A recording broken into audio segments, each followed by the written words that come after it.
Hello दोस्तों, आप देख रहे हैं ए टू जेड चैनल और आज मैं आपके लिए लेकर आया हूँ कार्तिक महात्म्य की कथा 24वां अध्याय। अब तक आपने 23वें अध्याय में सुना था कि राजा पृथु से नारद जी जो होते हैं वो आंवला एवं तुलसी के गुणों के बारे में बताते हैं। वो कहते हैं कि जहाँ पर तुलसी होती है वहाँ पर दानव नहीं आते, वहाँ पर यमराज नहीं आते और वहाँ पर लक्ष्मी धन आता है।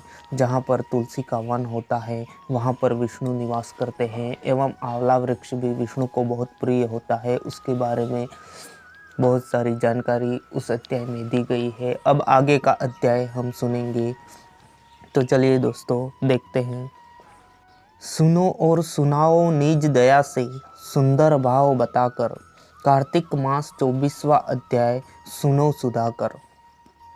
राजा पृथु बोले, हे मुनि श्रेष्ठ, आपने तुलसी के इतिहास व्रत महात्म के विषय में कहा।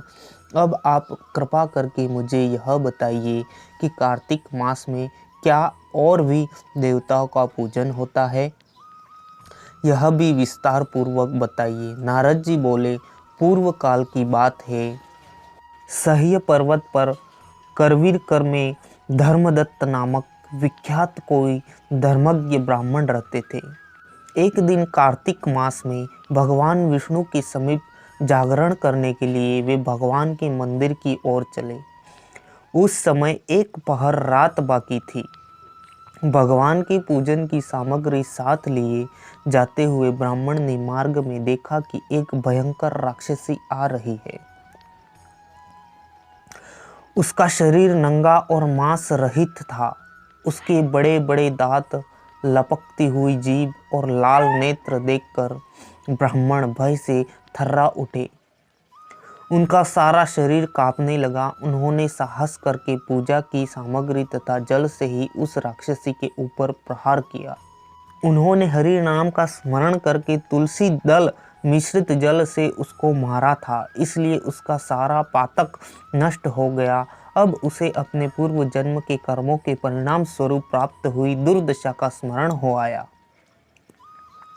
उसने ब्राह्मण को दंडवत प्रणाम करके इस प्रकार कहा, ब्राह्मण, अब मुझे किस प्रकार उत्तम गति प्राप्त होगी। धर्मदत्त ने उसे इस प्रकार प्रणाम करते देखकर आश्चर्यचकित होते हुए पूछा, किस कर्म के फल से तुम इस दशा को पहुंची हो, कहाँ की रहने वाली हो, तुम्हारा नाम क्या है और आचार व्यवहार कैसा है, ये सारी बातें मुझे बताओ। उस राक्षसी का नाम कलहा था। कलहा बोली, ब्राह्मण, मेरे पूर्व जन्म की बात है। सौराष्ट्र नगर में भिक्षु नामक एक ब्राह्मण रहते थे। मैं उनकी पत्नी थी। मेरा नाम कलहा था और मैं बड़े क्रूर स्वभाव की स्त्री थी। मैंने वचन से भी कभी अपने पति का भला नहीं किया, उन्हें कभी मीठा भोजन नहीं परोसा, सदा अपने स्वामी को धोखा ही देती रही। मुझे कलह विशेष प्रिय था, इसलिए मेरे पति का मन मुझसे सदा उद्विग्न रहा करता था। अंततोगत्वा उन्होंने दूसरी स्त्री से विवाह करने का निश्चय कर लिया।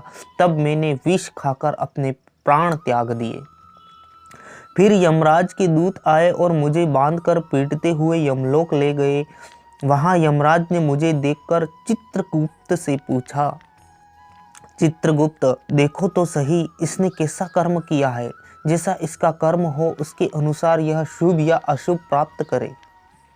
चित्रगुप्त ने कहा, इसका किया हुआ कोई भी शुभ कर्म नहीं है। यह स्वयं मिठाइयाँ उठाती थी और अपने स्वामी को उसमें से कुछ भी नहीं देती थी। इसने सदा अपने स्वामी से द्वेष किया है, इसलिए यह चमगादुरी होकर रहे तथा सदा कलह में ही इसकी प्रवृत्ति रही है। इसलिए यह विष्ठाभोजी सुकरी की योनि में रहे। जिस बर्तन में भोजन बनाया जाता है उसमें यह सदा अकेली खाया करती थी, अतः उसके दोष से यह अपनी ही संतान का भाण करने वाली बिल्ली हो। इसने अपने पति को निमित्त बनाकर आत्मघात किया है, इसलिए यह अत्यंत निंदनीय स्त्री प्रेत के शरीर में भी कुछ काल तक अकेली ही रहे। इसे यमदूतों द्वारा निर्जल प्रदेश में भेज देना चाहिए। वहाँ दीर्घ काल तक यह प्रेत के शरीर में निवास करे। उसके बाद यह पापिनी शेष 3 योनियों का भी उपभोग करेगी। कलहा ने कहा, विप्रवर, मैं वही पापिनी कलहा हूँ। इस प्रेत शरीर में आए मुझे 500 वर्ष हो चुके हैं। मैं सदैव भूख प्यास से पीड़ित रहा करती हूँ। एक बनिए के शरीर में प्रवेश करके इस दक्षिण देश में कृष्णा और वेणी के संगम तक आई हूँ। जो ही संगम तट पर पहुँची त्यों ही भगवान शिव और विष्णु के पार्षदों ने मुझे बलपूर्वक बनिए के शरीर से दूर भगा दिया। तब से मैं भूख का कष्ट सहन करती हुई इधर उधर घूम रही हूँ। इतने में ही आपके ऊपर मेरी दृष्टि पड़ गई। आपके हाथ से तुलसी मिश्रित जल का संसर्ग पाकर मेरे सब पाप नष्ट हो गए हैं। द्विज श्रेष्ठ, अब आप ही उपाय बताइए। मेरे इस शरीर से और भविष्य में होने वाली भयंकर 3 योनियों से किस प्रकार मुक्त होंगी। कलहा का यह वचन सुनकर धर्मदत्त उसके पिछले कर्मों और वृत्तांत अवस्था को देखकर बहुत दुखी हुआ। फिर उसने बहुत सोच विचार करने के बाद कहा। तो दोस्तों, कार्तिक महात्म्य का 24वां अध्याय यहीं पर समाप्त होता है और धर्मदत्त ने जो भी कहा उसका वर्णन 25वें अध्याय में किया गया है। तो अगले वीडियो में हम 25वें अध्याय को सुनेंगे। और अगर आपको यह वीडियो अच्छा लगा हो तो शेयर कर दीजिए, लाइक कर दीजिए और चैनल को सब्सक्राइब भी कर लीजिए ताकि मेरे आगे आने वाले वीडियो आप तक सबसे पहले पहुंच जाए। थैंक यू, धन्यवाद, वंदे मातरम।